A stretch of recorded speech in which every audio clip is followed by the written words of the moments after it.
Hello everybody and welcome to a new army painting series. This one's a little bit different. We're working on a Victoria miniature squad. And these are the Tannenbergs. You can see it's more of a dress uniform rather than a field uniform. Thought this might be interesting because, well, obviously a lot of blues, reds, a lot of bright colors. Real different from the bolt action stuff and even from the Song of Ice and Fire that's more earth tones and muted. And we're going to use some of the new Slow Fuse Gaming / Creature Colors paints here. Have a selection. It's going to be maybe 8, 9, 10 or so. A couple different shades of blue. We got some greens, some reds.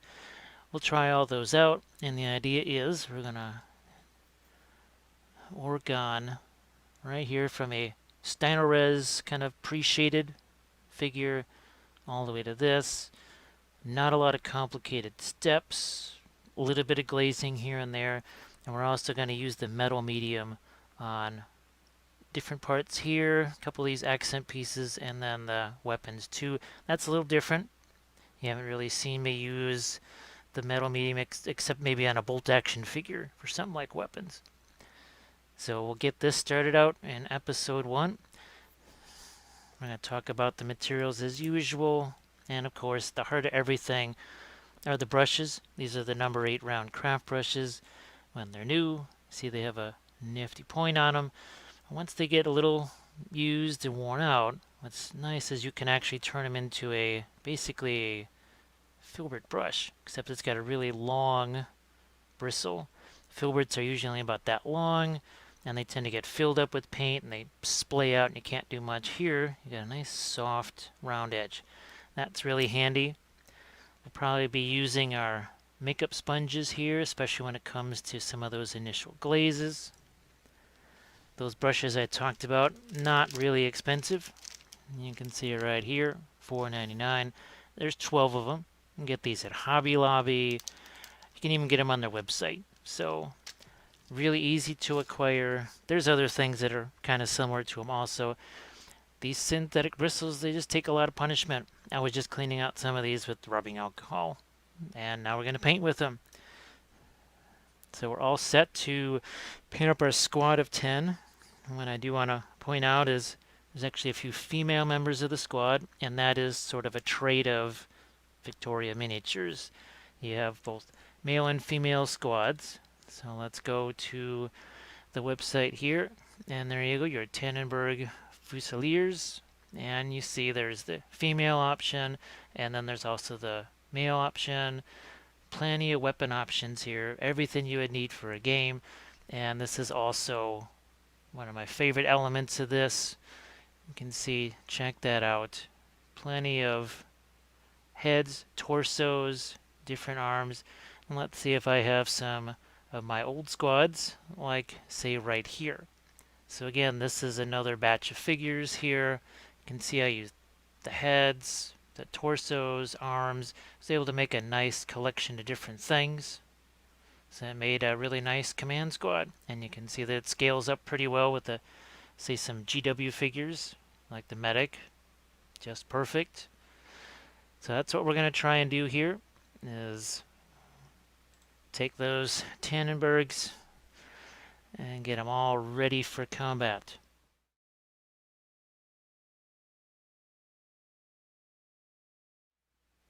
We're going to get things underway with some initial glazes and some base coats. Out on the palette, a few simple colors: coal black, dark umber, light umber, camo green. The Pro Acryl paints here, the names are simple. They didn't want to get too cute and creative, so yeah, monumenthobbies.com. That's where you can get those, also from the Creaturecaster site. Let's start to do a little bit of glazing here. This is just water that I'm using. I used to use Flow Improver, all that kind of stuff, and there's nothing wrong with that. It's fine. It's just I paint so many things that I needed something that was just more common. Something that I had a lot of, and that was water, because I just do so many figures. You can see what I'm doing here, just pulling out a few batches here. So that's the dark umber mixed with black by itself, light umber over here, Also like to throw a little green in there, and this is all for our bases. So what we'll do is get some of this watered down light umber here. We'll throw that into a few spots. Then here's that dark umber and some black, and looks like you can see that I'm going to focus in around where the boots are, because the boots are going to be a little bit of a reddish brown, somewhere in that range, and it makes that part of the base right where the boot's going to be stepping just a little bit lighter. And I'm even going to grab some of that green mixture over here. And then what we can do, we can either use this sponge here, but see, we can sponge some of that away. Some of the rocks start to come back. If you need a little more precision, we've got this other one here, and that, see how much it's pulling away. So that really gets down into those harder to reach places. What we'll do is I do the next one, show you something over here. So let's do the same thing on this one, and this is again one of the female miniatures. So start out with a little bit of the lighter stuff. We'll get in with some of the green and the umber here. When it's all said and done, people are not going to look at the base and go, "Oh, look at that hint of green there." Not going to notice that. And what they will notice is that if the boot is reddish brown and it's next to a darker, say, greenish color, that boot's going to stand out just a bit without having to, one having to be dramatically lighter than the other. So we got the sponge here.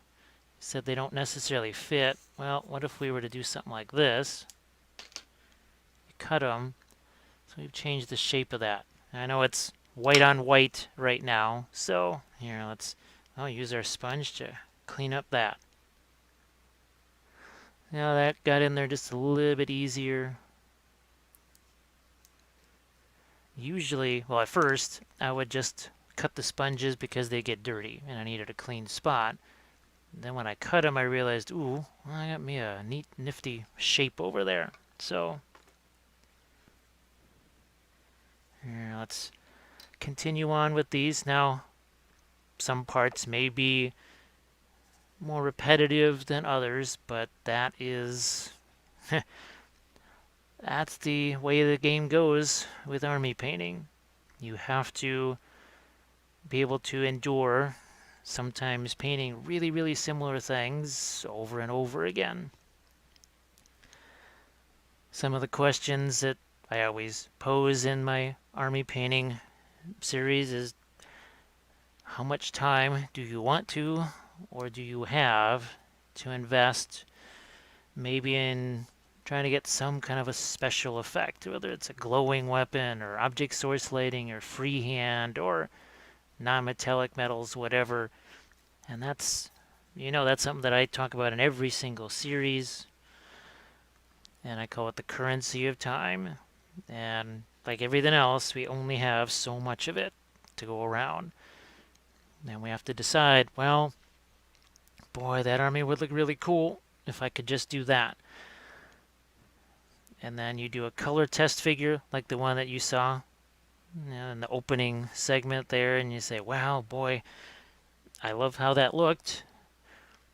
But if it's going to take me 3 hours to get that look, as to say 2 hours or an hour and a half or something that's maybe slightly lesser than that, and you've got, well, it's a guard army, and you've got a whole bunch of these guys to do, or ladies as the case may be, then maybe you pull back some. You say, okay, I won't quite go this far with it, I'll just go this far. Sometimes you can start out going for more, and maybe you have to decide in midstream. It's like, okay, yeah, there's just no way I can do freehand on all of these guys. Maybe that's where freehand becomes, what do you want to say, an identifying marker. So you would do it first maybe on sergeants, unit champions, special weapons guys, characters, whatever.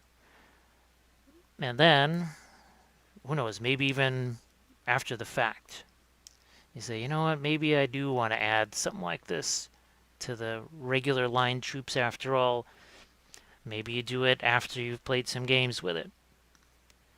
Who knows, maybe by then you said, oof, boy, this unit or this thing combination just doesn't work the way I thought. Maybe now you haven't spent many hours painting something that you just kind of wish wasn't in the army anymore. I've certainly been there. I painted entire armies with themes that I thought would be unique, whatever. Yeah, the themes were unique, and they played like garbage. Not so much that they were a horrible army just from the get-go. Couldn't survive the meta. Well, especially at a tournament or whatever. But sometimes you have an idea in mind for a really fun army that turns out just you're playing 3-turn games instead of 6-turn games. And I did an entire Imperial Guard army. It was actually a combination Imperial Guard / Sisters. That's what you saw there, the guys in the kilts. I really loved that army. I had tons of conversions. I had Seraphim allies in there. I had Rough Riders that I converted using the Victoria torso pieces and some of the sitting ones that she makes. And I think it was like Reaper Wolves or whatever. Absolutely love those. And they only ever got to kill things one time in 5 games. I don't regret doing those because the conversion or the process of converting and painting those, I learned stuff that I still use today. That's more of a long-term approach when you're talking about your army painting.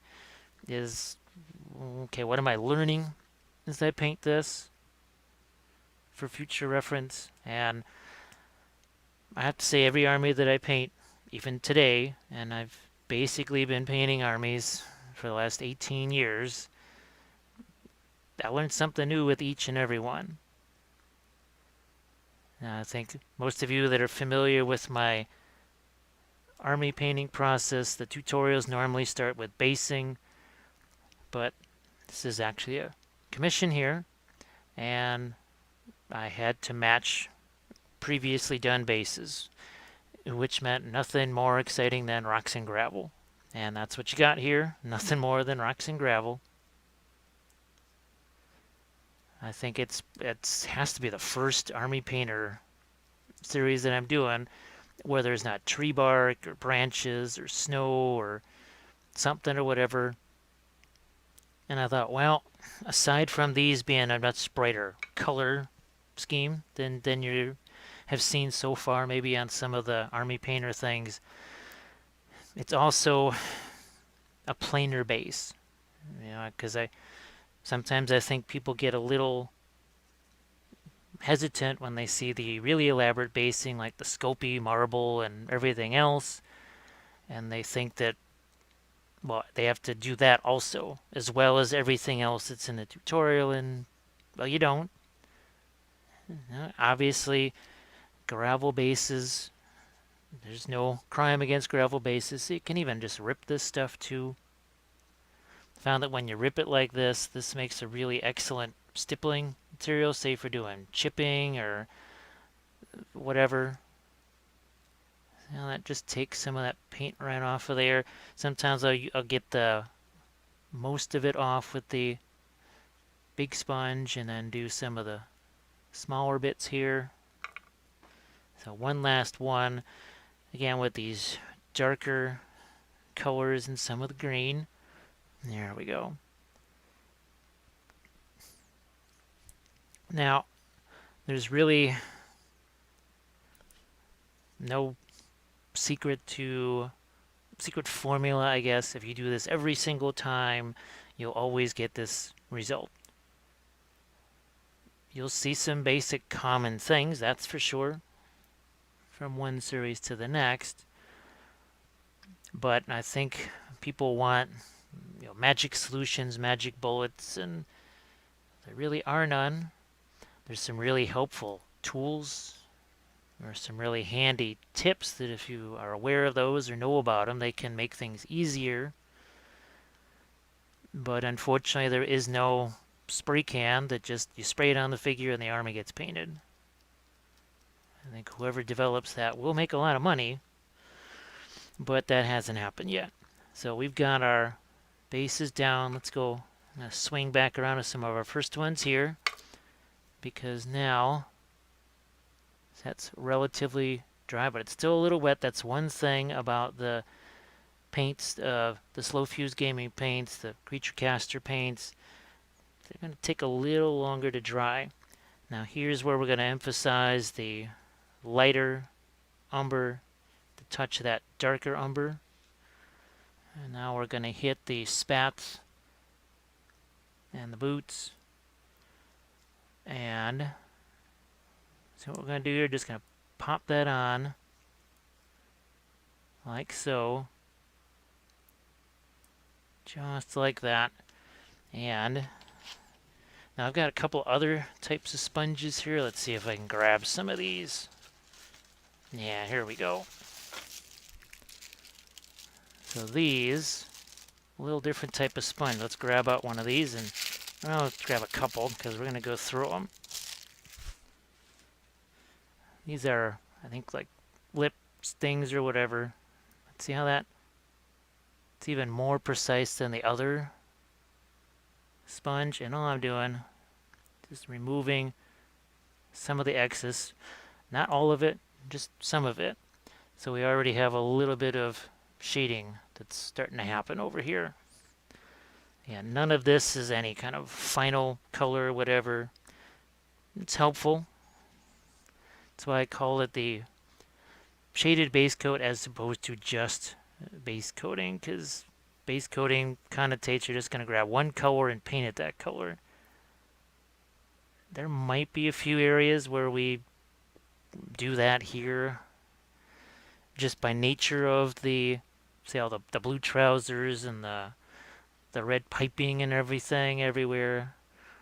And that is the reason why I chose these guys as army painter thing, because you haven't necessarily seen me, in fact I know you haven't seen me, just sort of paint something a color. I don't want to say flat color, but it kind of is. You haven't seen me do that yet. And I just don't want people to think, well, there's these hard and fast rules that you always follow. No.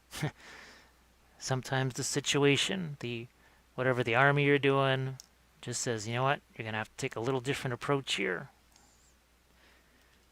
When I did the Army of the Dead, well, what was on that? Lots of fluorescent paints. But it also called for weathering to get that corroded effect. So usually I can say I'm not combining heavy weathering and bright glowing fluorescent paint on the same miniature, but lo and behold, that was Series 5. And for those of you that are seeing this that aren't already patrons, that whole series, that is the, well, at this moment it's the latest published series that went to the patrons. Let's see, I've already done the Easterlings. That was I think that was Army Painter Series 2. Nah, Series 3. Because I think 2 was my bolt action Soviets. And I did those in oils. And then I got my Army of the Dead, and the next Lord of the Rings series I'm going to do is Rohan. Extra fun for me because I've only painted, oh my goodness, maybe 2 Rohan figures, period. Ever since the game came out, never got a chance to do a Rohan army. So that's going to be, it'll be fun for me because it's new figures. You know, the Easterlings and Army of the Dead, I was basically recreating previous armies. See, once again, just going in here. So I left this darker. Make sure you can see that. But this is the part I was concentrating, just taking stuff away there. That's why I like this shape, because it's pointed. See, it's harder. These other sponges, see, this has a lot of give to it. And I knew this has not as much give, so it'll take away more paint. That's nice. There's a flip side to that, though. You need to know, okay, it takes away more paint. Got to be aware of that. So it's that combination of, well, how much pressure do you put? I can't really tell you. It's something that you'll have to just try out, experiment yourself. I love using the sponges for oils, too. And that's really where I first started to use them. And then I discovered that they work really well for acrylic stuff, too. And they're just a fixture in my painting. Now you can, if you want, you can sponge out some of the paint if you don't want to go through a ton of these. They're not super expensive. I just got them on Amazon for a few dollars. No big deal. Usually come in packages of 50 to 150, 200.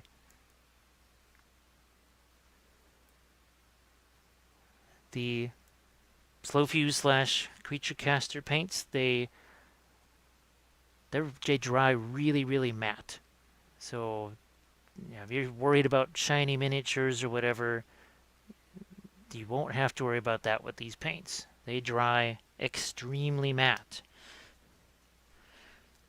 Now, that has other connotations. You may want to, it's not just sealing them, but when you put a little bit of the Tester's Dull Coat or the Army Painter Anti-Shine on there, that might give it even more additional luster because they are so matte. So they don't dry dull. But it never hurts to throw the old Anti-Shine on there. And I love it because it's something you just brush on. You don't spray it on or anything like that. So unless your house is 100 degrees or 20 degrees inside, you should have nothing to worry about. So here's our last set of boots.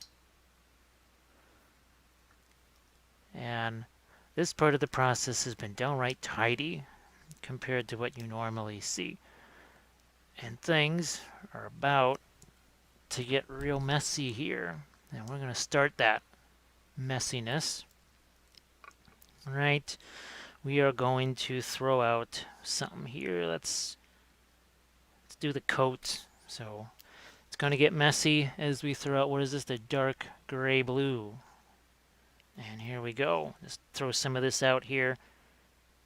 Put a fair amount out. Now another thing to note, if you haven't seen it already, unlike the conventional dropper bottle containers like this, where you screw off the cap and squeeze out the paint and hope it doesn't jam on you, this is more like an Elmer's glue container. So look at this. So it just closes up there. It's the anti-jam. This is not jammed at all. I've never had an Elmer's glue bottle jam on me my whole life. So again, you just open this up, squeeze it out. You may have to give them a bit of a squeeze because they're they're pretty stiff, so you may have to really push them a little bit. So what we're going to do is actually toss a little bit of black in there. And this is for our coats again. Just mixing in a bit of black, and here's where it starts to get real messy like. We're just going to start doing something like this. Now, there's a reason to this madness, because if I start off with this, there's just a lot less to paint around. So if I do the epaulets later and the red later, and just do this first, and this is where I mean about getting messy. So I got to shove this down here where the arm and the gun are all kind of in one place, sort of blocking each other. See, I can just get paint over those little backpacks. It's not a big deal. Not a problem. And we'll just go right over that. because, again, we're trying to get these done as fast as possible. So we just want to make sure we got everything covered. We do, and we move on. I think you can see that the female characters, they're not like the typical, like, naked Amazon women, whatever, but obviously the body types are different. You can see they're not as beefy as the guys, but the uniforms still look exactly the same. I know in my Imperial Guard army, the idea was that the Sisters of Battle were sort of the elite, and the Guard were just kind of the men were not allowed to be, well, Sisters of Battle. They weren't obviously allowed in the sororitas. So, just slap this on right here. Again, sometimes I just want people to see this so that sometimes you just have to punch people in the face to kind of make them shock level, or shock and awe, something like that. Just, oh my gosh, look at how he's just slapping that stuff on there. But I've got some other figures that are almost done. I'll grab one of those now so you can see how these things develop. So here, just finish slapping some paint on this guy here, like so.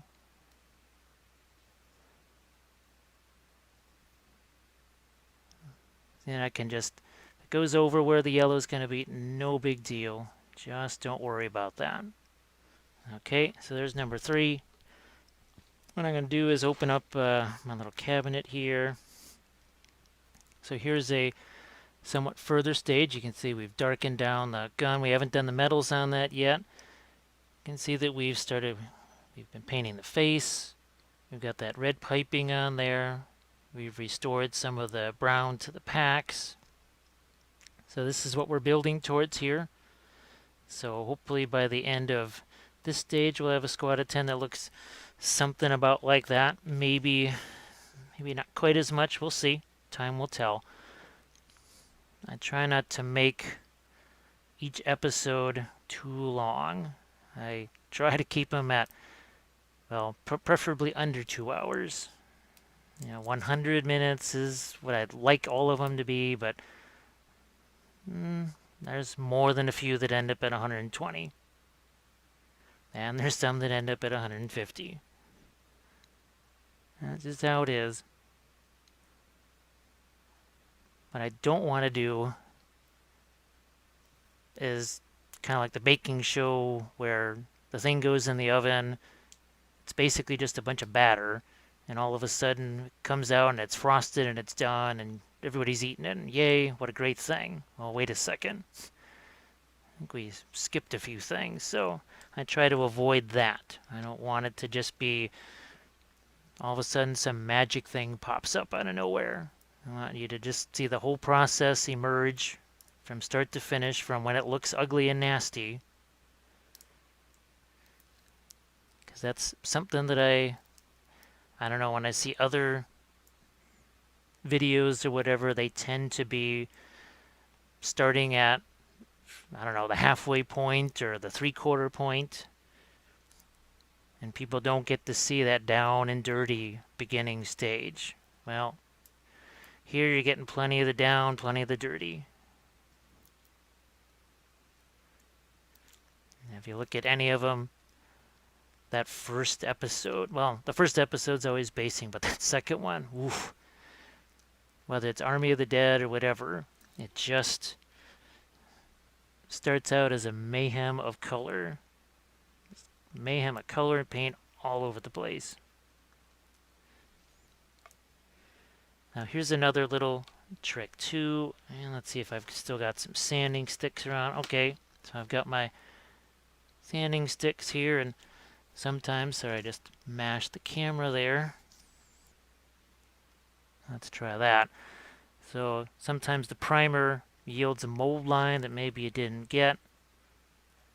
And you can see I can just gently go over that.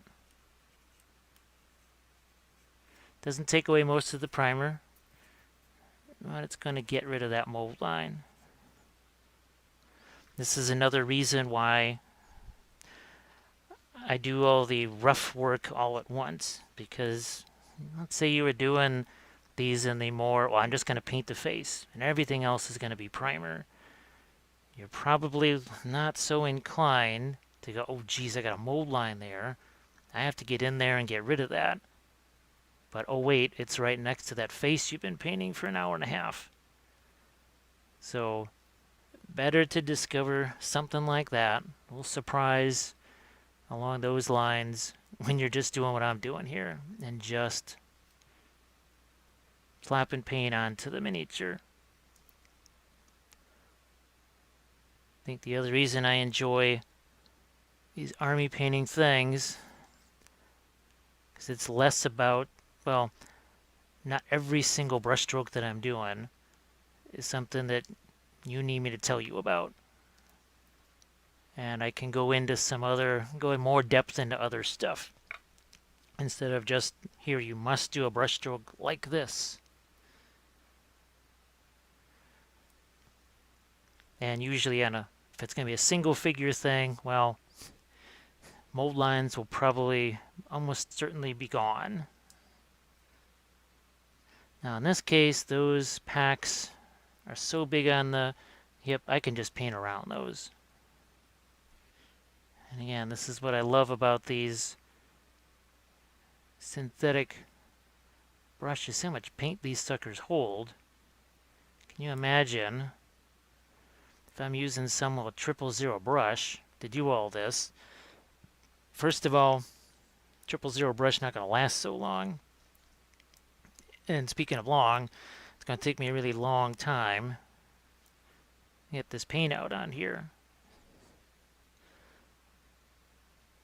So here, just see, I can take this brush, and I'm just going to jam this in here.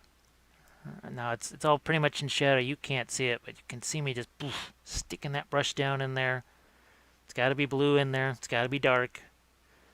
I'm just going to shove that bristle down in there. That to make a little more of my darker blue here. Again, just throwing a touch of that coal black in there. Let's mix up a little more, a little bit of water in that.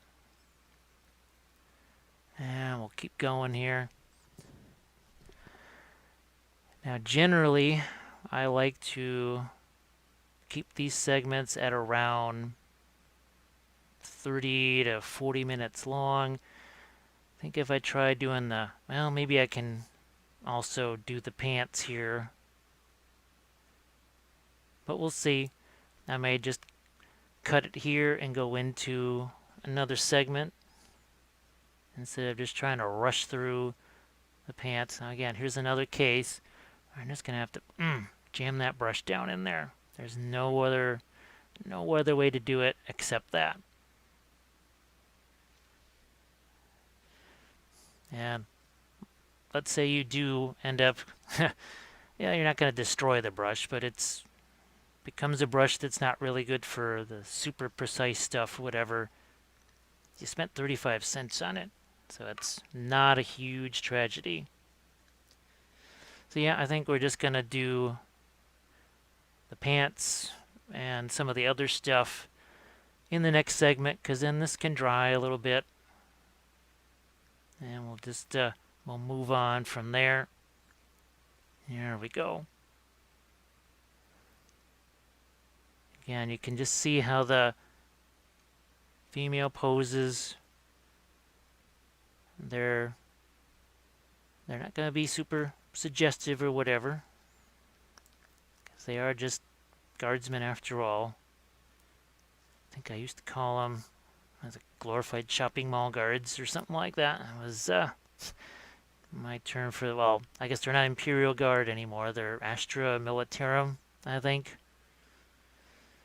To me, they'll always just be Imperial Guard. So here's our last one. And here we go. And just gonna see just a few quick brush strokes, whatever. Not worried about what happens to the brim or the trim. We can just go in there, get our paint on this.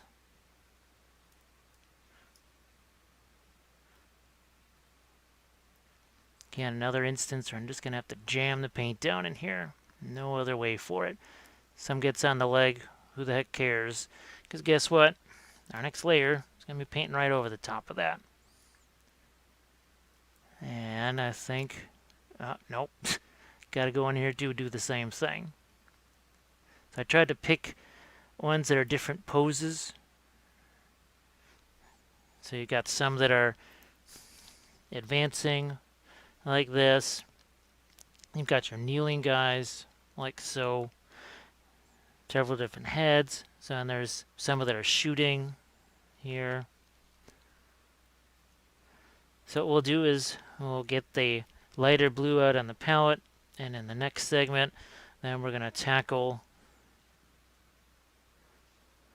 the pants, and then as the pants dry then we'll actually go back in and restore some of our packs over here, and then we'll maybe just throw some color on the epaulets and get those separated from the blue also. So stay tuned for that.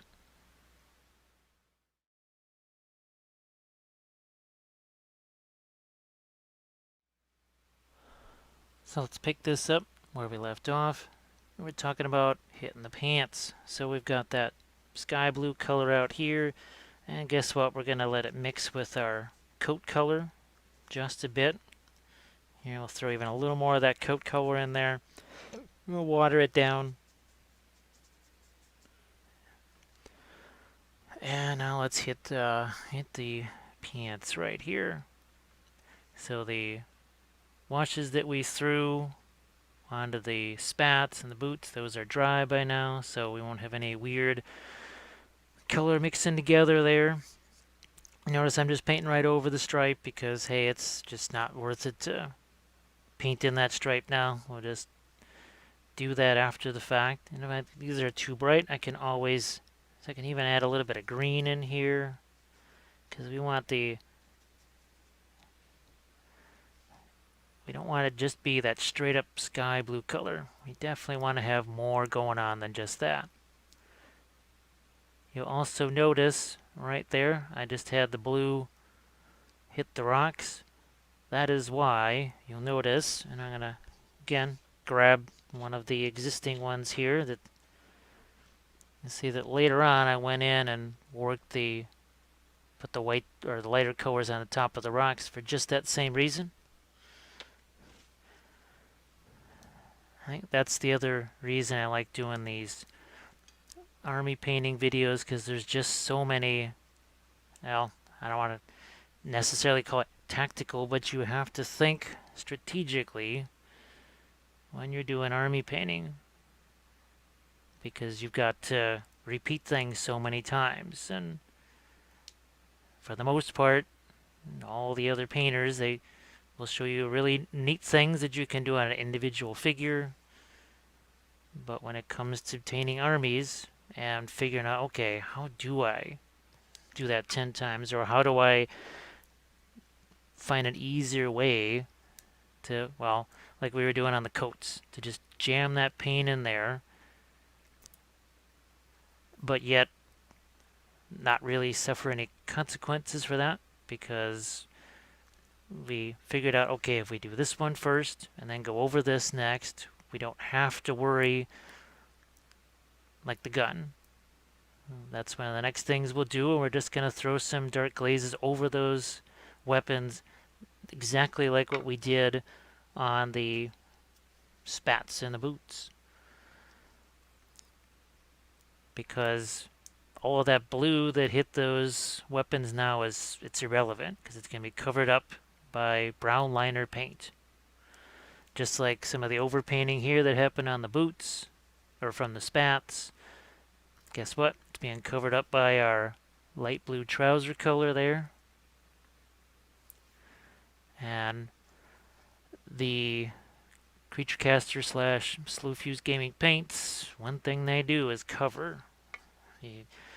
I know people, they see me using the liner and clear paints all the time, and even the secret weapon paints, which those trend more towards being thinner, and they're designed to not necessarily cover 100%. These things, they're designed to get good coverage, and I thought this could be helpful because I don't think I have used any of these paints in an army painting session yet. And like I just said, a whole big part of this is showing you where there's advantages to be had. Now they will be adding a lot more colors to the line. There may even be something along the lines of a metal medium, like what I use from Vallejo. There's several different things they're working on. It's a paint line that I helped them develop. Especially my obsession was the paint jars, because I was determined not to have any more dropper bottles to deal with. And lo and behold, yes, I escaped dropper bottle hell. So here we go. The great thing about this, it just holds so much paint all on those bristles there. Look at that. Just boom. And with each, I don't want to call them a layer, but with each section that you add here, it starts to look more and more organized, more like what you would expect. You just have to be patient there and sort of let things be a little messy at the start. And you just kind of accept that, and you move forward, and you'll find that you're just going to get your squads will get done faster, you'll get better results. And once I finish these pants here, I'll go back and we'll compare the finished figure to these figures, to those ones that are about 3/4 of the way through, maybe 65% done, somewhere in there, and more like 65%, I'd say. And that's why I wanted to have those at that stage, because the idea is that, say at the end of what we do here, if it's not quite what you saw in that mid-range figure I showed you, well, it's still good enough to play with. It's certainly better than running around with nothing but, well, gray plastic minis or just primed minis. What do? Then you just go back in. Let's say you play your game, whatever, you do some testing of your list, and who knows, maybe you don't want that special weapon in that squad. You want something different. Now you don't have all these hours invested in maybe painting 2 or 3 figures that just aren't going to work in your list. Because that counts as time saving also. Not wasting time is like getting time back. And what I mean is, again, something like this, if you were to put that out on the table, a lot of folks would consider it done, but it's certainly okay to game with. Now, it has no grass on there. There's a lot of other things that I'd like to do on that to make it look like this. But, if this is all you want to do, then that's good. But you could always then stick this back on just a little water container lid, and then you just paint some more on there. So I think that's what I'm trying to encourage more. I emphasized that a lot in the last Army Painter series on the Army of the Dead, and I'm doing the same thing now with these guys, just emphasizing that, you know what, you don't have to kill yourself. Now we're going to take a little different approach here. So we've got this light umber, right? Oh, let's grab a lighter color here. This is a neat one. What is this? This is the bright warm gray. Oh, another thing too is, you can hear that it's an agitator. Then get a little piece of little glass ball in there, a little crystal ball in your pink container. We'll throw some of this out there. And the idea is I'm going to lighten this up a touch. Not a lot, just a little. Okay. Maybe a little more. That's good. You can see I didn't even bother cleaning out the brush. And now that the jackets are dry, I'm going to work on some of the packs and maybe even just every so often hit the hair. Say, you know what, okay, this guy's going to have maybe grayish hair or something. Let's see what kind of packs we've got over here. And the reason I'm making these lighter is that when this dries, I can do a glaze over the top of these instead of a million layers. You know, can you imagine every one of these packs? There's what, 5 of them on this guy alone. And just let's say there's an average of 3 packs per gun. This one doesn't have one. And let's say an average of 3 packs per figure. Would you really want to have to paint 30 of these little packs? Here, I'm just going to throw a little bit of this here over that, just to get rid of some of the blue there. I can even take this and start to hit some of my rocks if I want. So here's another pack. Again, just making those lighter.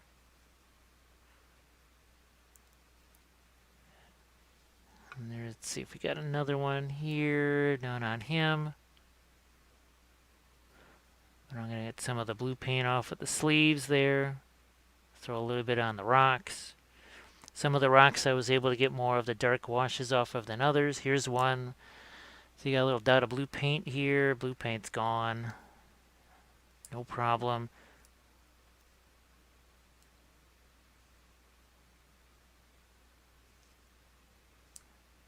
And I got a couple of more here. There's another line of these packs again.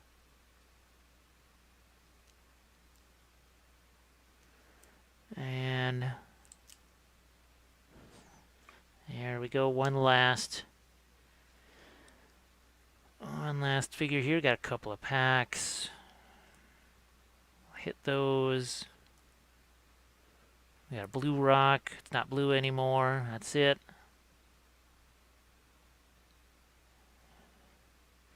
All right.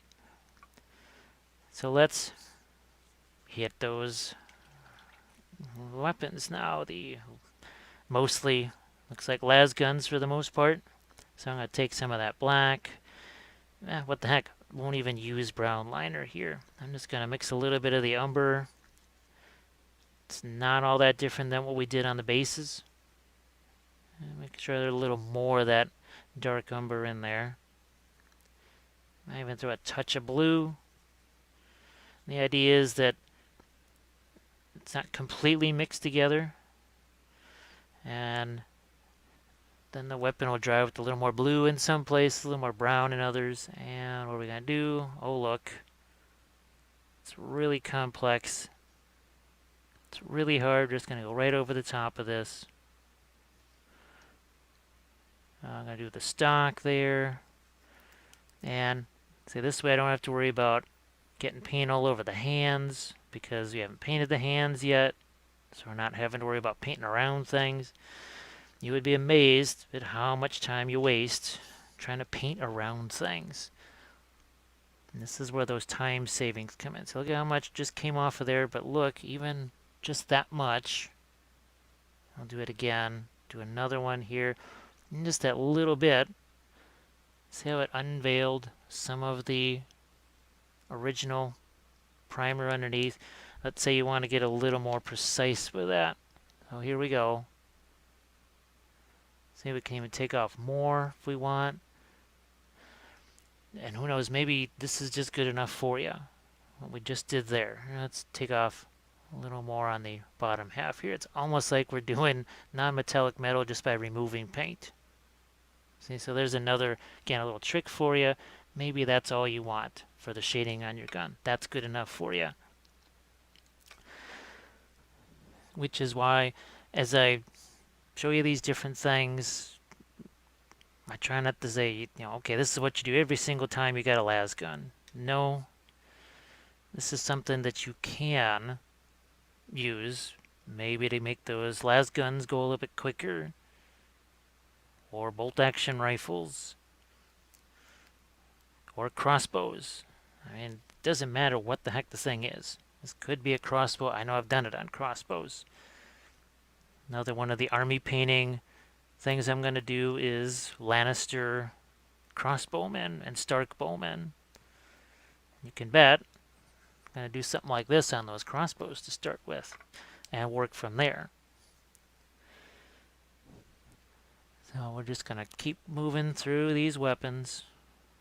And again, the whole idea here is to give you little tools here that can help make the process of getting through these units a little faster, a little more fun, because maybe they're just not so daunting. You just say, okay, it's not going to take me 5 hours to figure. It's going to take me an hour and a half. And I can get some decent results in that time. You're just more likely to stay at it. See what I did there? Even there's that little bit right here. We'll do it again. Just that little bit right there. Now I'm going to be going over it with the metallic medium there. But even just that little bit just offers some shading. What the heck? Why not? Sword. Poof. Like that. Over here. Boom. And here, let's use our sponge first. Take some off of here. Some here. Some here. And I'm going to actually make myself a new shape here, like this. Just cut the sponge a little bit. Let's get that where you can see it. Take some off here. Oh, look at that. There, there.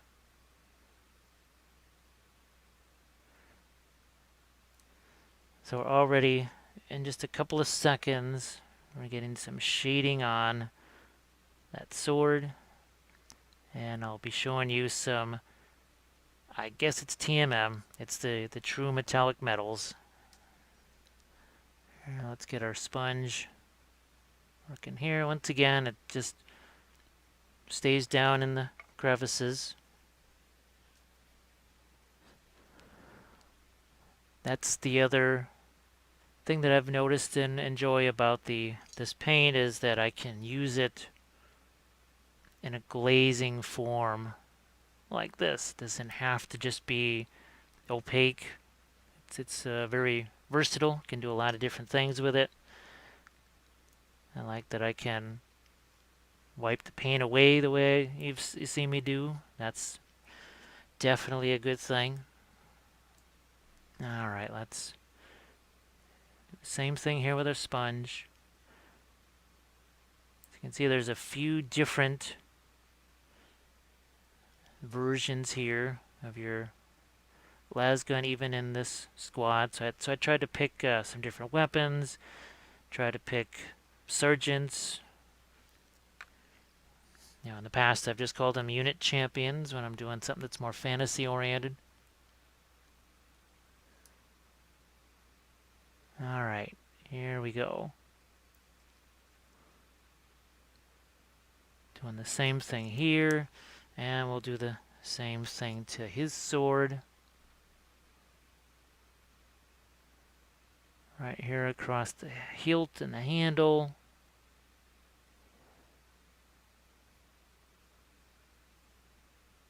And this is something I'll be doing with the caps too. Look at that, I just went right over the face because we have no paint there yet. There's nothing to lose there. We have done nothing to that area. There's nothing we can mess up. And I guess when it comes to the whole messing up thing, I think people really worry about making those mistakes, so-called. You can really fix those. It is very possible. Now let's get this. Here we go. Just a few more of these yet to go. I think what I'll do is go back in and hit the brims on the hats, because we don't want to be doing skin tones with those brims yet to go, because you can see how we kind of get paint all over the face. So let's just do that first. So there's another one where, again, I'm just going to jam that brush down in there. And because there's enough water mixed in with this, it's a really controlled wash. That's really what all a glaze is. It's just a controlled wash. Wash, you're just kind of, you're really getting in there with just kind of water all over the place. But a glaze, you can see how much control we exert over it. There's a touch more water. And even though I'm using a larger brush than what most people would think they would use, it's still very controlled. So I'm just I want to get that underneath that brim. And I just know from past experience, if I try and paint that after the fact, it's just a real pain if there's a actual face there with eyes and everything else. So there's another case where I just got to jam the brush in there, because there's the stock of that las gun to do. Pull some of this away. Couple more. Just a couple more to do.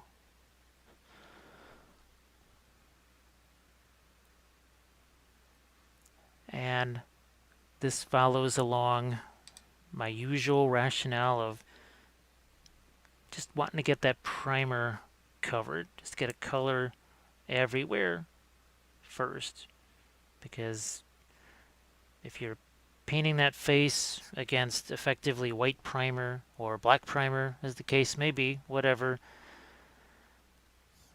and then you paint something over that white primer or black primer next to the face, you really run the risk of your face looking either ghostly pale or like he's just been irradiated in a nuclear blast. So that's why it's usually best to get that primer covered up as quickly as possible. It's not a hard and fast rule, but it's a strong suggestion, we'll put it that way. I highly recommend that you just get in there and get rid of all of that light primer color. So we're just going to go over the stock again. And I apologize when these wander off camera. There are just times where I got to be able to see it or get my hands into a certain location, whatever. So there will be times where I just have to spin this thing around at the weirdest angle, like here again. I just have to get paint in there. I don't have to worry about any hands or any shading that I've done on the blue coat whatsoever. There, we'll just take some of this away. Get one last small sponge here. And do the same thing right here, just at that point, because I know I want that a little lighter. Now we've got just a few of these brims to take care of. Looks like we did on that one. There's one over here. And this is the tricky part, just getting that junk underneath the face there. Do it again here. Not even worried about covering other parts that are going to be painted red later.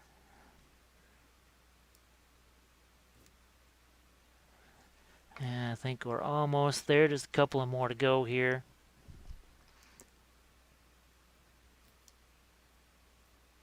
Like so. And like so. So what we will do now is we're going to go for some, put maybe the skin tone on, do stuff here on the epaulets, and we'll see if we can squeeze all the red into. Actually, I'll do epaulets in red first, and then we'll do the faces after that. How does that sound? So let's try that, and that'll be our next segment.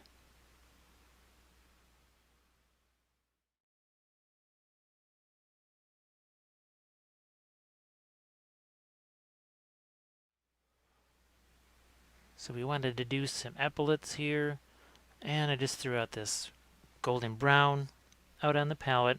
That's right here. And I'm going to mix it in with a touch of the light umber here. And I wanted to mention something right now. So I'm looking at this here, and I believe I've been working on this about an hour or so. Actually a little more, because there's been some time in between segments. These paints that I put out here an hour ago are still usable. They're still wet, and that's pretty remarkable because I don't use a wet palette at all. And it's winter time here. You know, the heater's going off. It's not warm and humid summertime, that's for sure. And just going over the top of this. Remember we talked about making things lighter so that we can go over them with glazes. That is kind of the idea with these. And once I get his, I mean, he's obviously got way more going on with these epaulets here than, say, the regular folks. But here, let's just bring out our finished guy. You can see just how much more yellow these are. But we've got to get some darks in there first. What we're essentially doing is we're starting in the middle, and then we're going to work our way out from there. So again, these are the same epaulets that we wiped out with our blue coat color initially. Not a problem. It's all coming back. Who knows, maybe he has blonde here. We throw some blonde there. Now we don't have epaulets here, but we've got a little bit of trim over here, and I'm just going to throw that on there just to indicate it real quick. Again, a little trim over there. These are these type of arms. You see them in a lot of the different sets that have some of that little filigree there on the end of the trim. Now his shoulder pads, those are going to be done in with that metal medium that I was telling you about. Here we go. And again, maybe this is a case where, alright, we'll give her a blonde here, what the heck. I know it's all about the epaulets and stuff, but I can think about the other things in advance too. And here we are. And you can see all of a sudden now it starts to look a little more recognizable, starts to look a little more organized. That's, I think if some of you have seen some of the 2D painting stuff that, and I've even got a 2D painting video now, I'm going to do a few more of those because it helps explain where it is that I'm coming from as far as my approach to painting. And 2D art, it's mass hysteria and just complete, barely controlled chaos for most of it. And then all of a sudden at the very end, that's when those final details emerge, and poof, then you've really got something. You have what looks like you've something that you've slaved over for days and weeks and whatever. Really you haven't, because you again did that strategic approach that we talked about. Saying, all right, if I do this color first here. I can let some of that show through later on when maybe I'm doing the highlights or whatever. So when I'm blocking in my original darks or whatever, I have to think, okay, I'm going to go in with this middle tone later.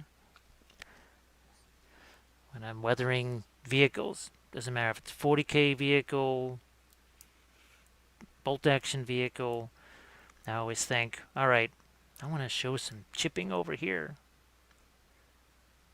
If I'm going to do that, chipping generally shows up better on a lighter color. So if I'm doing, say, the 3-color camo or whatever, you can bet that in some of those key locations I sort of cheat a little bit and make sure, lo and behold, some of that lighter camo color ends up where I want my darker chipping to be.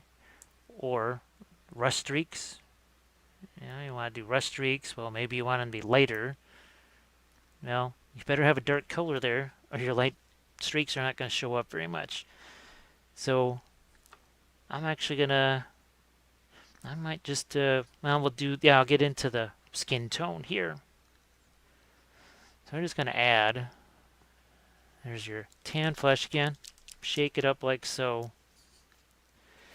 The reason I'm doing that is because I've got a few, like here you basically got like a 5 o'clock shadow color here, and well, what is skin tone but essentially yellow, red, and an off-white. So I'll mix these two together here, just a touch of that green. Might even, yeah, here we go. Throw out some of this here mahogany color. Let's get that out on the palette real quick. Not going to take very much of this. See, just a little bit in there. Here, let's get a little more of that. So I'm already using colors that are out there.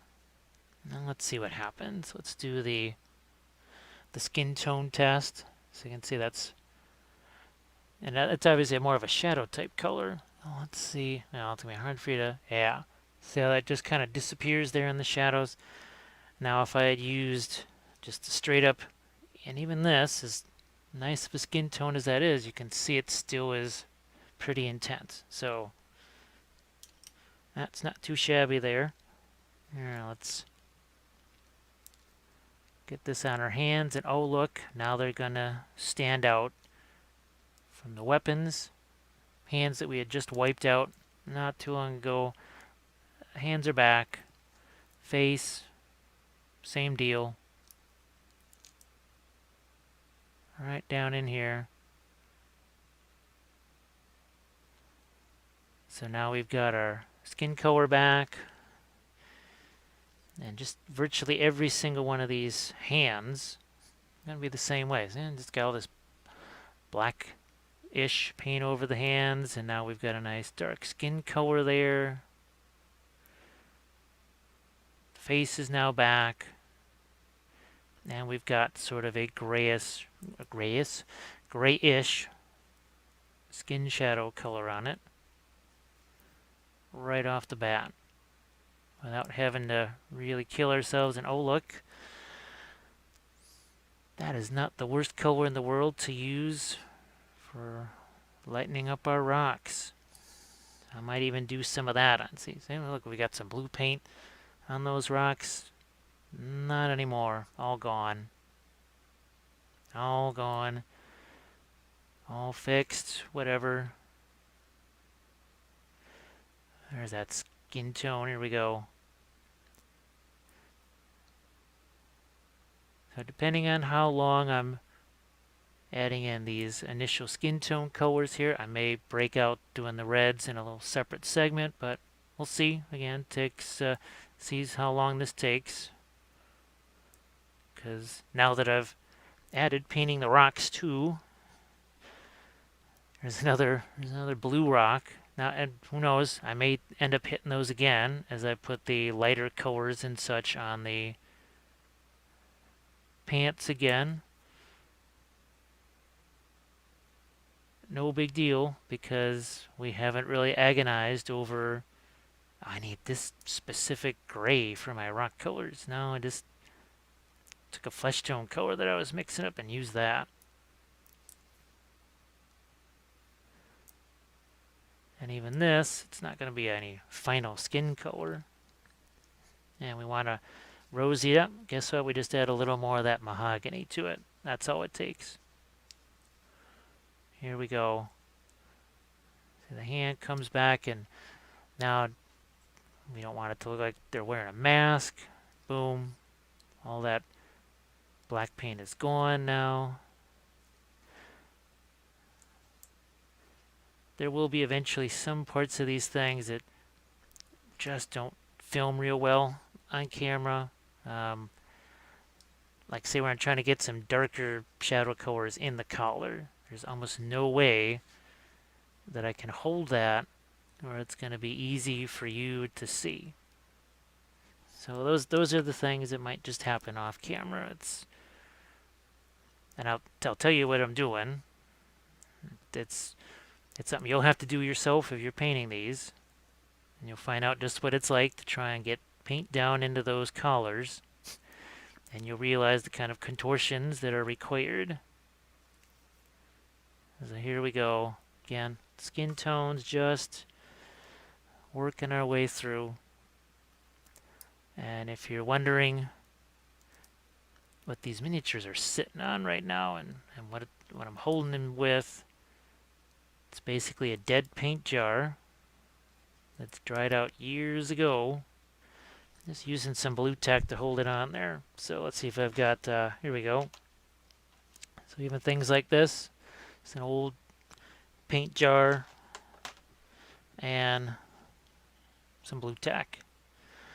Loctite, I think Elmer's, they make a brand of blue tack, and sometimes it's white, sometimes it's orange. I've seen blue tack in every color of the rainbow. But it all effectively does the same thing.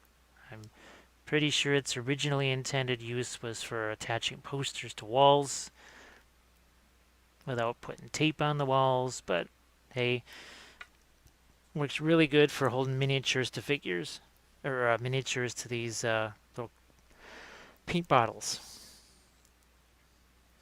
Or in my army case, sometimes I'll have figures that are just attached to the interior of the army case with blue tack. Used to do that with my movement trays until I actually magnetized those to the case, and that really made things fast for packing and unpacking. I just basically lifted the unit out of there and set it on the table. And when I was done, I lifted it off the table and set it back in the case. I think I do have my blog address. Yeah, actually, conveniently enough, it's scrolling across the bottom of the screen. Look at that. So the idea with the blog, I just wanted to tell you I've got at least 2, if not 3 different articles on magnetizing figures and cases. I'm going to be doing another one for Song of Ice and Fire because that's a little more tricky magnetization. Now, for figures like these guys, what I would do is just take a refrigerator magnet. I don't think I have... I just got sheets of them, right? And this is the last one we're going to do with this part of the skin tone here. Good enough. And let's see if I've got one here that's got my magnet on it. Here we go. So here's Army of the Dead. This was series 5. And this is just a refrigerator magnet here. And I've got a piece of sheet metal in the case. And this is a light plastic figure. More than enough to hold it. If it was metal, like say that banner bearer that I did, well, now you're going to use, let's say, something sturdier, like a rare earth magnet. All right. What do we got here? We got this red. Put some out here. Actually, you've got to open these all the way. There we go. I'm so used to the other type of containers where you just barely open it at all. So I'm going to mix a little mahogany in there so it's not quite so bright.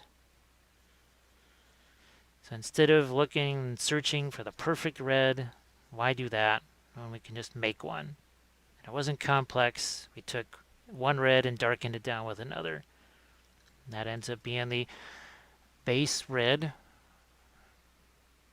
poof that we're going to throw right here. And on the stripes. Down the side of the trousers here. And the collars are red. This part of the epaulet there is red. Got red here along the hat trim. It's like part Civil War, part French, part NKVD. Looking forward to painting some of those for my bolt action Soviets. And again, I'm not worried about precision because, well, we still have to do more shading on stuff, right? I have excess paint. I'm going to take some of that off and boom, there's my stripe. There's the trim on this. Again, don't have to worry about getting that perfect because we still have more stuff to go.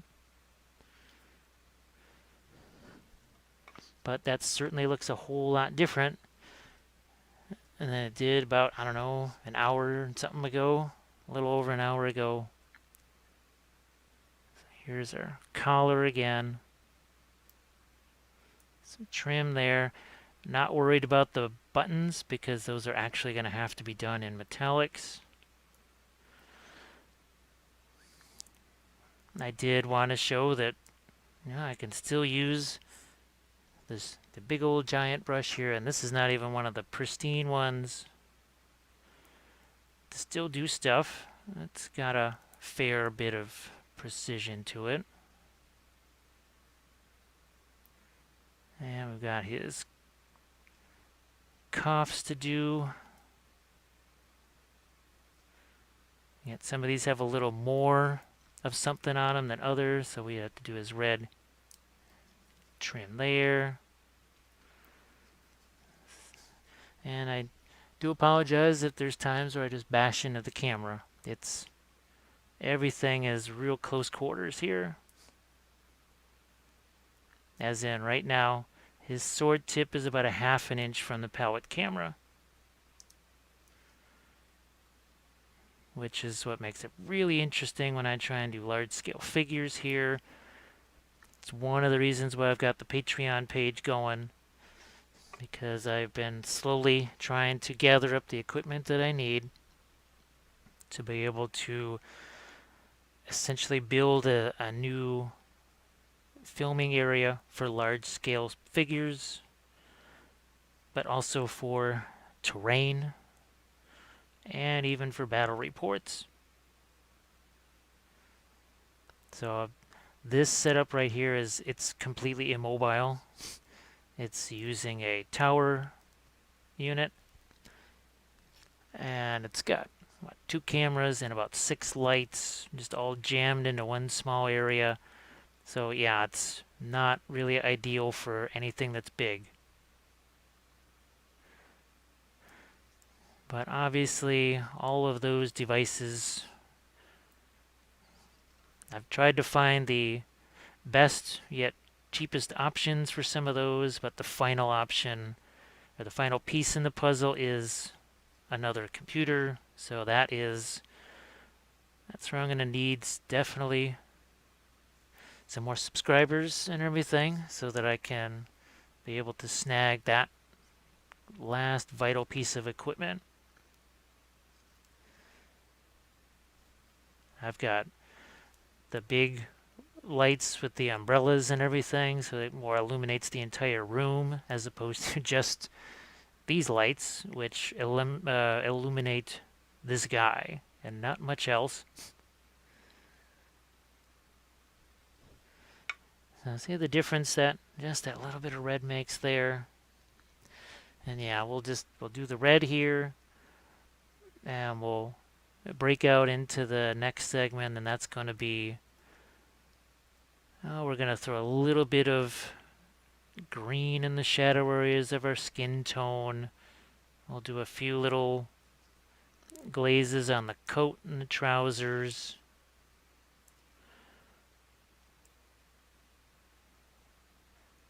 Because we're going to save some of the heavy-duty mid-tone and highlight work. That'll be for the next episode, so that this doesn't get too long. Again, trying to keep these at really 2 hours or less. I think it's easier to digest if you just have a couple of, even 3 shorter ones than one really, really, really long one. All right, here we go. And I've noticed, especially like with the red when I was, because this is a unit of what, 30? Well, an army of 30. And there were times where I'd look and I go, ah, I forgot the red trim over here. Or, oh, I forgot the one hand over here. It happens. It's not a big deal. So again, just hitting that collar, and I don't have to worry. Like here, I got some red on the hat. Who the heck cares? It's not a big deal.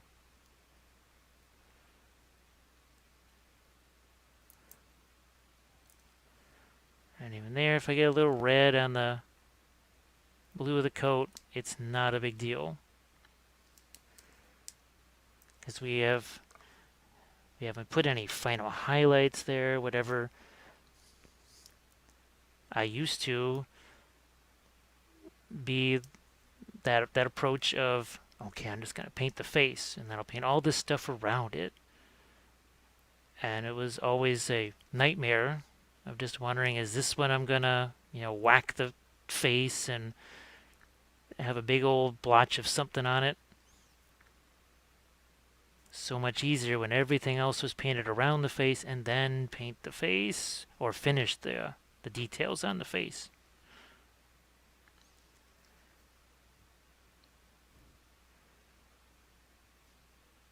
Now, normally, again, when people see my other stuff, I'm just kind of slapping paint across the whole figure all at once. This is something real different for me. And I always want folks, because I'm always telling them, well, you have to vary your approach depending on what the task is. If I'm not willing to do that myself, well, that's hollow advice. That's what I'm trying to do here, is to just show people there's ways to still use the big old brushes, the rapid fire approach, even when you've got colors that are more individually separated like this.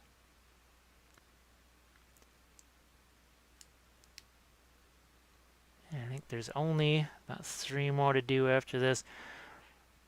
And this notion of, because I always talk about mix and paint. And the idea behind mixing the paint is not just saving money. Instead of buying 10 colors of red to be able to shade your one color of red, there's that. But what happens if that color runs out, or, and this happens, the company stops making that particular color, or they just kind of ditch the whole paint line or whatever. It makes you less dependent on very specific paint colors and that sort of thing. It just gives you a little more flexibility, a little more freedom.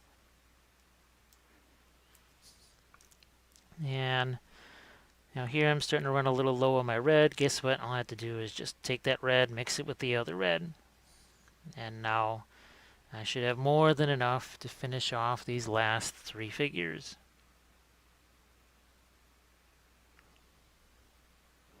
And here we go. Like so. Bam. That red cuff. I guess the other reason I wanted to do these, like when I did the Lannisters, one of the things I was able to combine stealthily in there was, well, the non-metallic metal, the Sky Earth stuff. Certainly snuck that in.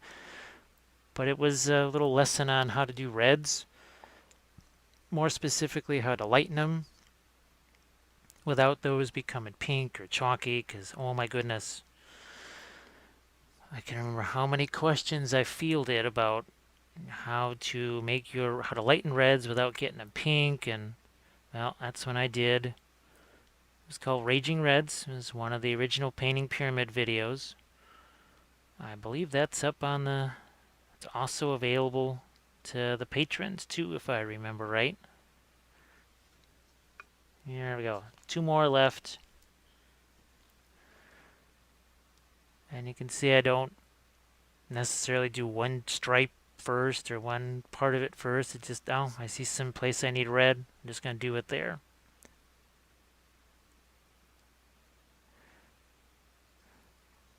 And the other thing I always suggest too is, now from this point forward, what we're going to be doing is it's going to require, I guess you would say, a steadier hand or a more delicate approach. I guess what I'm trying to say is you'll need to be pretty sharp, warmed up to do the subsequent things we're going to do here. And I always try to keep some figures around where all I'm doing is just, okay, remember I was shading the bases? That's all I was doing, was just putting glazes on those bases. That's normally, I always have some kind of piece of work like that to do, because when I sit down to paint, even though I do this every single day, 7 days a week, even for me, I don't just sit down at the table and start executing freehand or object source lighting.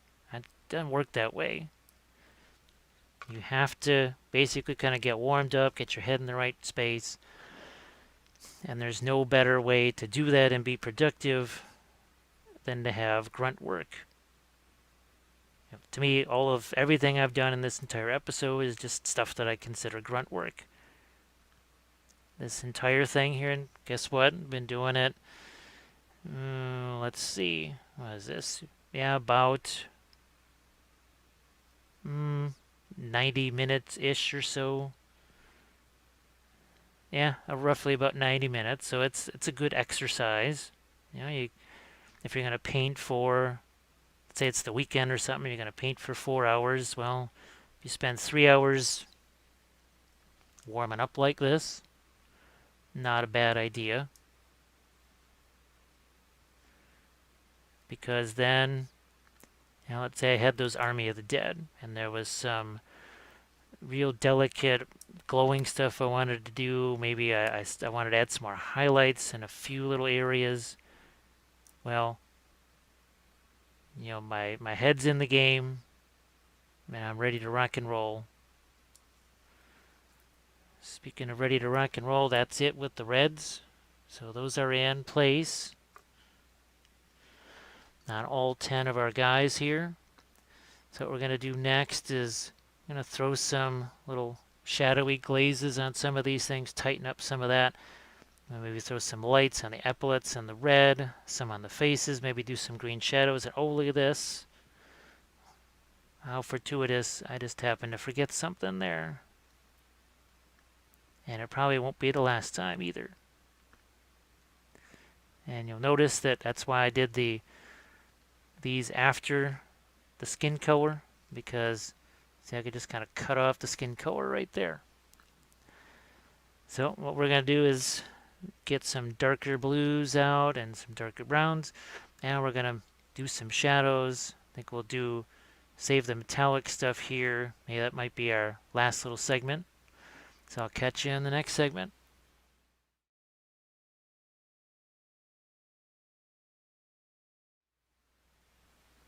So the last thing I want to tackle here, at least one of the last things, is working with these metals here. And instead of finding just a a few metal colors and making those work.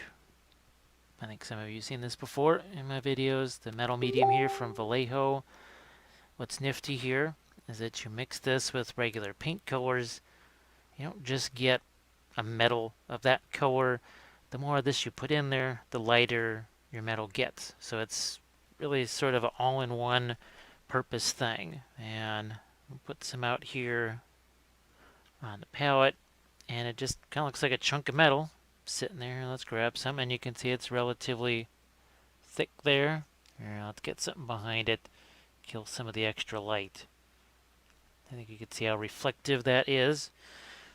And remember I talked about the liner paints, so these are some favorites of mine from Reaper. There's a whole bunch of different liner paints. The blue and brown really get used a lot, and I think the blue liner is going to be more on the uniforms, but I'm going to throw some brown liner out here, and we'll mix that in with the metal here. I'll show you what you can do. Now what I may also do is zoom in the camera here for you. So let's make this bigger, like so. And then you can see what happens when we mix in a little bit of that metal medium. Now it will make your color a little bit lighter, but hey, that's some pretty dark blue metal right there. That is just really nifty. We can do the same thing with, say, the brown liner over here. Let's take a little bit of that metal, mix it in there. So I now have nice dark brown metal paint. If I was to take the blue and the brown together, almost get something like a black. So here we go. You can see a little bit of shininess in that. Now we can lighten it up a little bit. Here, let's grab some of this blue here so it's not too brown. So we've got ourselves a nice little mix, and let's see what happens. And we put this on our figure. So see, we've got a little bit of shininess here now. As before, it was more just a flat color, so that is, there we go. Here, we'll get rid of some of that red that's on there. This is basically a nice mid-range brownish metal, and we'll jump forward a little bit here. So let's put a little more of the metal medium in there. And now we've got a bit of a lighter metal here. So the old GW Mithril Silver seems to come to mind. And now what I'm going to do is take some of the blue here. This is that blue liner. And here, let's get that where you can see it. And now, so I can just, it's not just that that's metal, but I can control how light or dark I wanted that.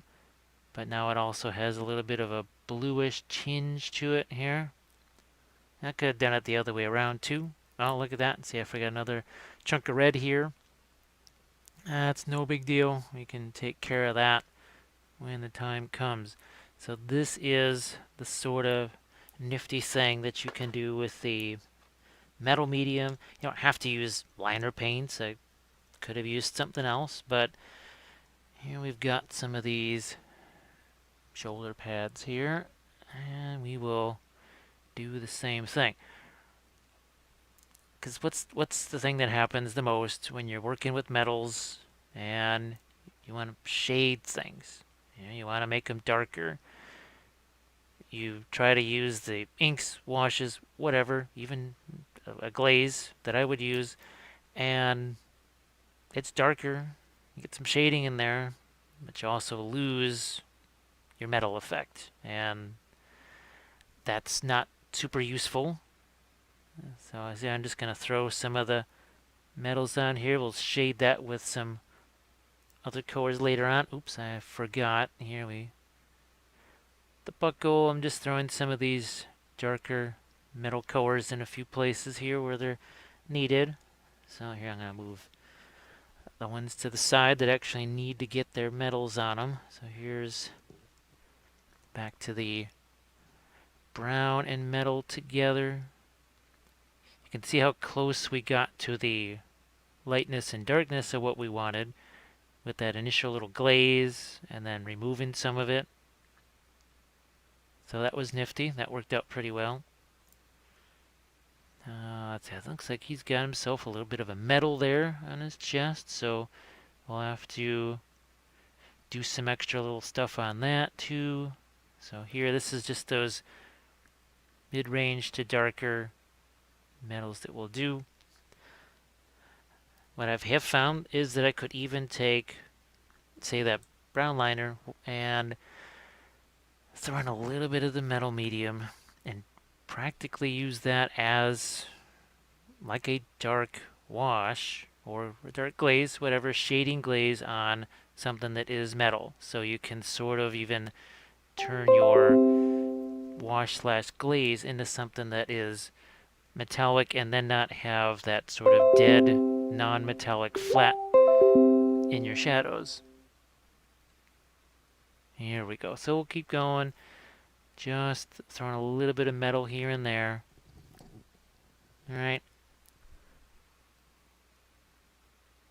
Yeah, go like that. And a little badge thing here again. It's nothing vital. I don't have to make sure it's super precise at this point.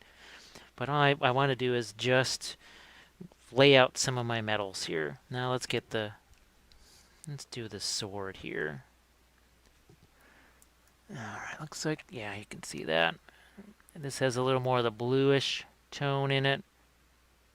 I'll just real quick throw that on there, and then this will be a really good example of what happens when you just lighten up your color a little bit with the metals. So we know we want this part of the blade to be a little lighter, so what are we going to do? Here, see that? But since that's wet, that sort of blends in there, so see how we're starting to get what already looks like a little steel blade here. So let's do that down here. So this is that true metallics I was telling you about. So it's lighter here, darker here, lighter here, darker here. It's a very logical pattern of how the lights and darks would play out. You know, it looks really good and it's very believable, and you saw that wasn't really super hard. So here we go. We'll do even a little more up here. Let that fade touch. So see, we've got that around the edge there. That was all just a dead, there was nothing going on there. And all of a sudden, in a few brush strokes, poof, we have shape. Now this will do that. We're going to do this more in a gold type of thing later on, but for now, I'm just going to earmark that with a little bit of the straight up metal medium here. So I might need to throw a little more of my brown liner out on the palette. We'll see. But look at the difference. Even just that makes right there. It looks so much lighter, but it's not really lighter. It's just the fact that now it's metals. It was not metal before. It was just a flat grayish black at that point. So here we'll do his little, right there, little buckle. Again, we can shade that, do more stuff to it later. But for now, that's what we're going to do. And here we go. We'll get some of that brown liner back in here now.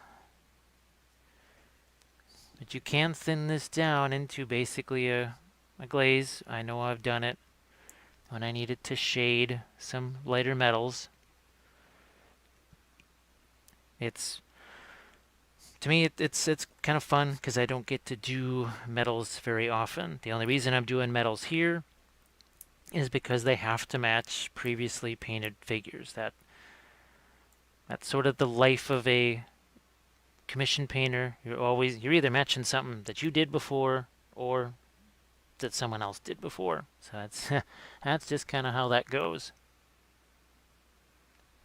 Which I thought could still be helpful for a lot of army painters because, well, here's me now with Lord of the Rings trying to match old armies that I had done in some cases years ago. the colors that are even available have changed. Everything's changed. My techniques have changed, but somehow I still have to get that same look. So that's a challenge, no doubt about that. And I know that other people, well, they need to add on to their armies also. New units come out, and now you want that to mesh with your army that you've already done. And you may not have the colors available that you use. You may not even remember.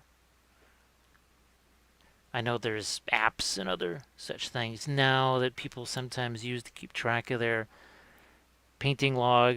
Okay, I use these colors on this unit here, whatever. But it would be kind of sweet to know you wouldn't have to do that. You could just kind of look at something and go, yeah, this red will do it. I can use this red to match that. And if it doesn't match perfectly, what the heck? I'll toss in throw in a little yellow or orange, and that should lighten it up, brighten it up, and then I should be back to where I need to be, instead of hunting around for just the right red color.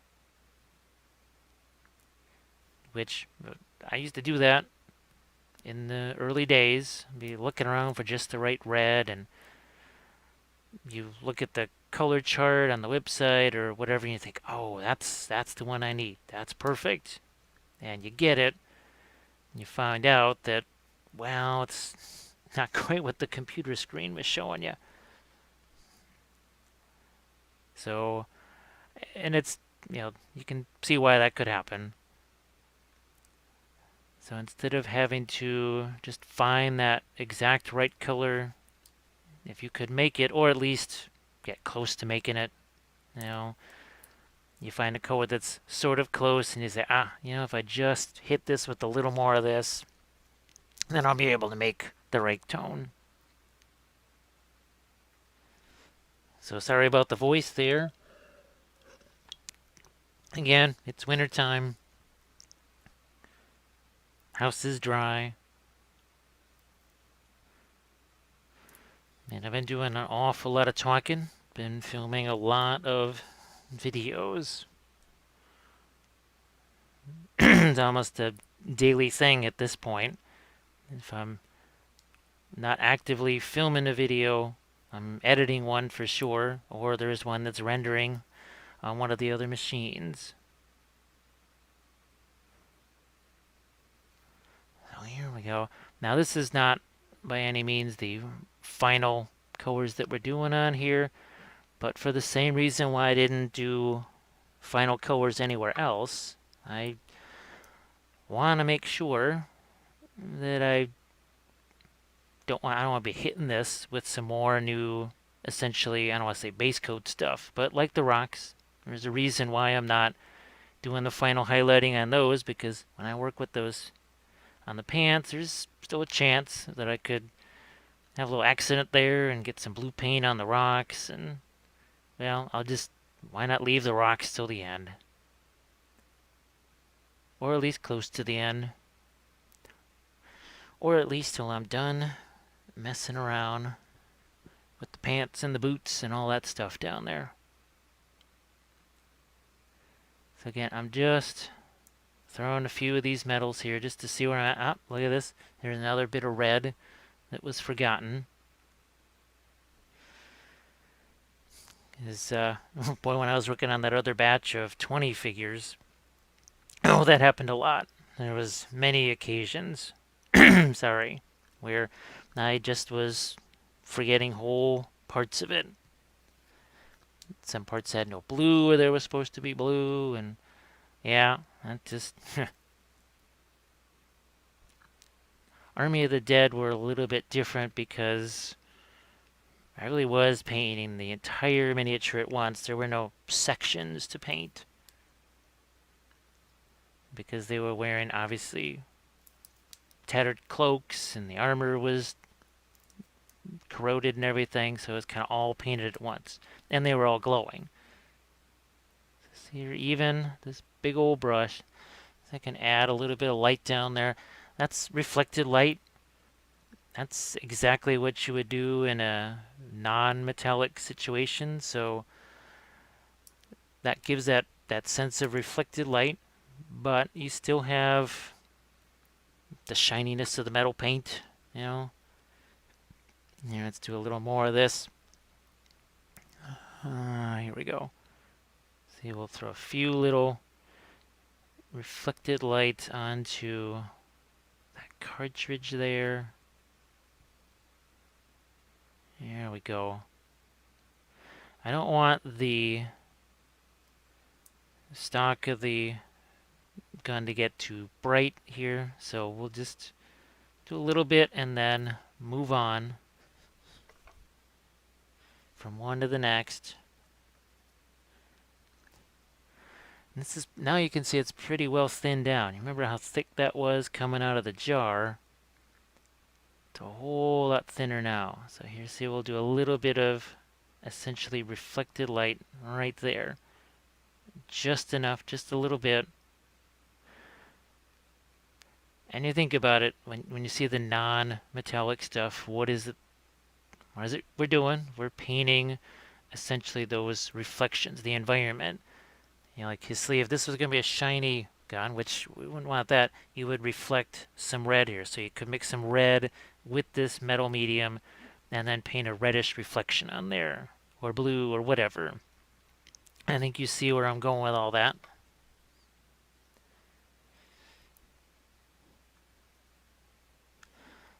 And it doesn't necessarily dry super fast.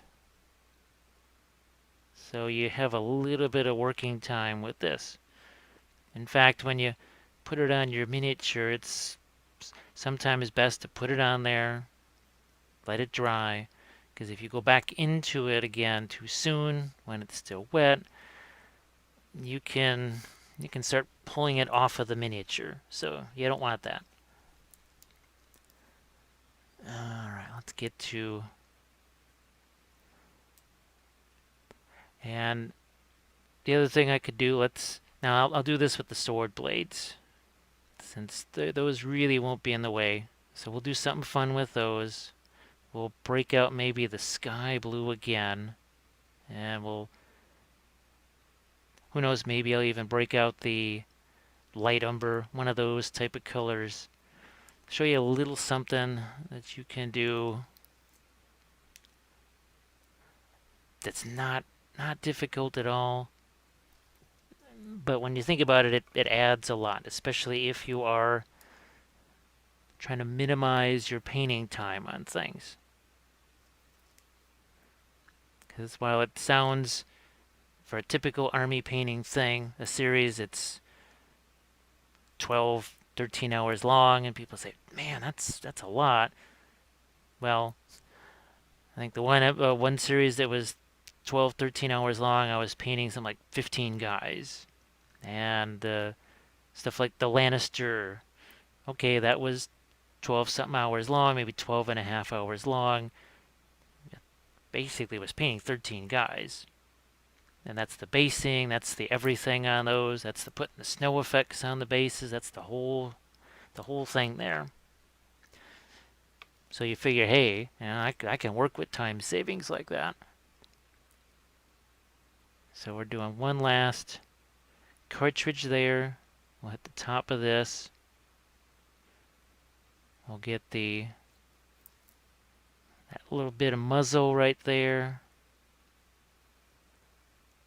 And so what was it we wanted to do? We wanted to mess with those swords. Let's do something like that because we got a couple swords here. So here, let's get that sky blue out there. Doesn't take much. And I think I will actually throw a little fresh metal medium out here, like so. And just like with those dark paints, I now have a sky blue metallic color. Well, that's facing up towards the sky, right? So let's say there's a blue sky. So now I just got some blue metallic. See, I'm just going to scumble this here. So just real quickly, we blended that, so we've got a little blend here. And now here, let's get some on the sword blade here. I'm going to lighten this up right here. Again, trying to get where you can see it. And bam, right here. So it's not just, now it's not only lighter, now it has a little touch of sky blue to it too. We'll get rid of some of that. Now let's turn this around. Is that going to work for you? Yeah, it should still be working for you there. And what we're going to do is, like on the other one, like that. And look at that. See what happens? And we add just a little bit of the metal medium there. We mix it up. Let's go the other way. Let's grab, where's that light umber? Here it is. And just throw a tiny, tiny touch of that out there. That's all we need. And this is something I'm going to do on a future army painting series. Sky Earth, true metallic metals. Say that 10 times fast. And I'll do that on the Lannisters. Because, again, if you check out the blog or whatever and you've seen the shiny Lannisters, you know that I was reflecting the earth color, basically the ground color. I was reflecting the guy standing next to him, so there was a little bit of almost like flesh tone type color there on some of them. Like, you know, reflecting the guy next to him. There was red, of course, where they were reflecting their red tunics and everything.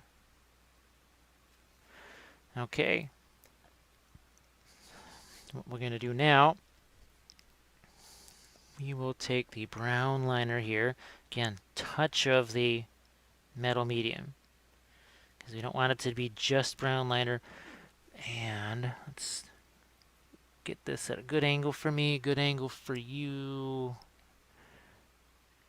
And what I'm going to do is darken this down right here, because that we want that sharp line, that sharp contrast. We've got the essentially the blood channel there we're going to do. All right. Let's do that on the other side if we can. There we go. This will be a little bit easier for me to hold and probably easier for you to see. How about that? And once again, we're going to go. It's the blood channel. Brought to you by, never mind. Sorry, couldn't resist. I can only imagine what's going to happen as we keep working on this. There's going to be more crazy things. All right. And now there's our, again, our reflected light that's starting to come in here. See some more of that brown. So we have light to dark contrast. There's that. But now we've also got a little bit of a temperature shift. Some of it is more brown metal and some of it's more basically sky colored. And again, the sword blades, those are going to be, or the sword handles and hilts, those will be obviously in gold. Let's go back to our other sword, because we need to do a similar thing with the darks here, so we'll do that. Here we go. Right along that edge, and you'll see the difference that makes. A little touch of that. It's exactly what I would do if I was doing this in non-metallic metal. The only difference is I just don't add the metal medium. That's it. That's all it takes. So that is, once I realized that's how that could work, I was really happy, because oh, now I can really have some fun maybe with those true metallic metals that I see other people having so much fun with. How about that? And I'm going to go back into, here's my sky blue with some of the metal medium.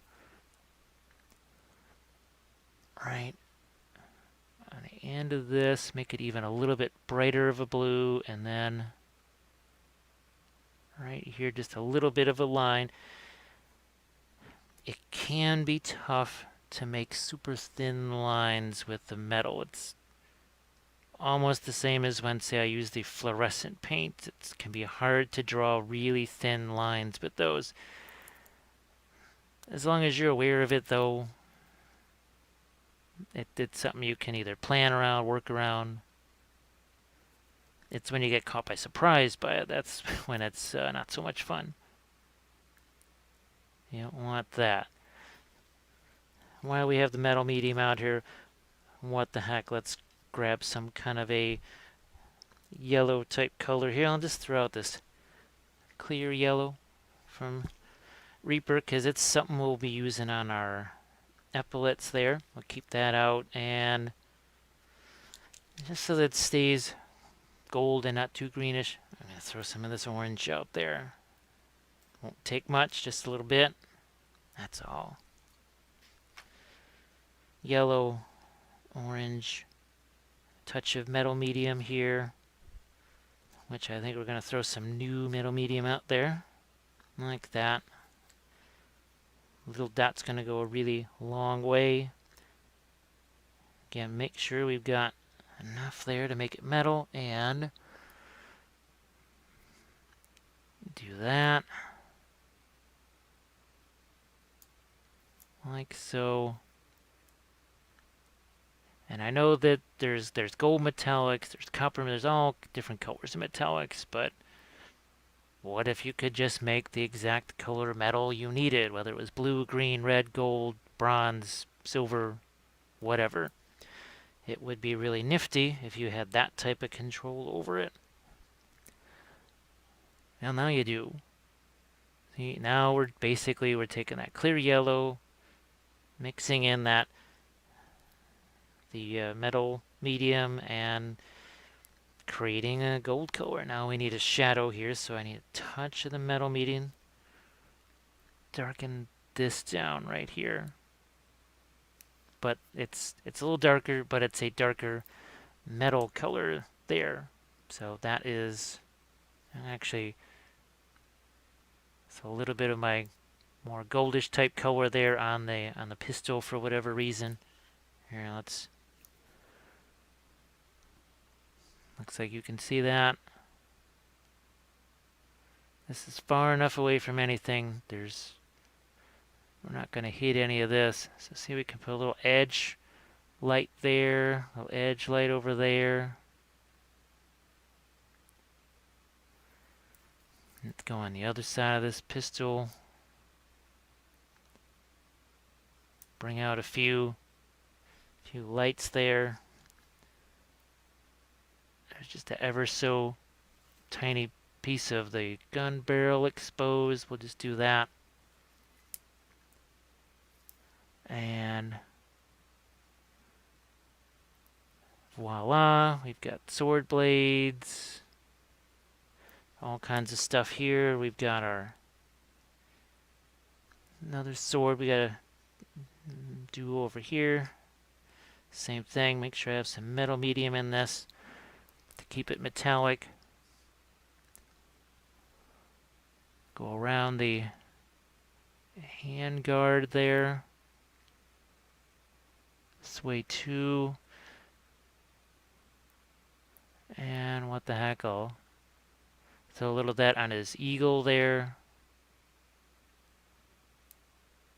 So that sets up, that's our darker color. And now, once again, I'll take our metal medium, mix it with the clear yellow. And now, find some places to highlight this. I think you can see, as I just brush this on there, how much brighter that is than the surrounding color. Here, a little of that. And let's make sure we do some here too. Yeah. And Same thing on this pistol here.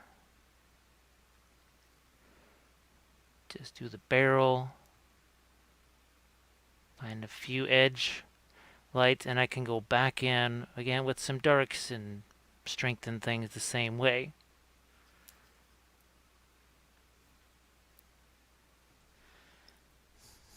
And here's some orange. Where's that mahogany? I'm gonna maybe use that to get some darks in my gold here. Mahogany there, just wanted a tiny little dot. Good enough. And that's all I wanted, yeah.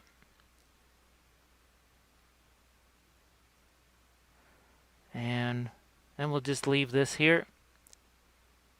Where's my other sword? Because I want to do a similar thing.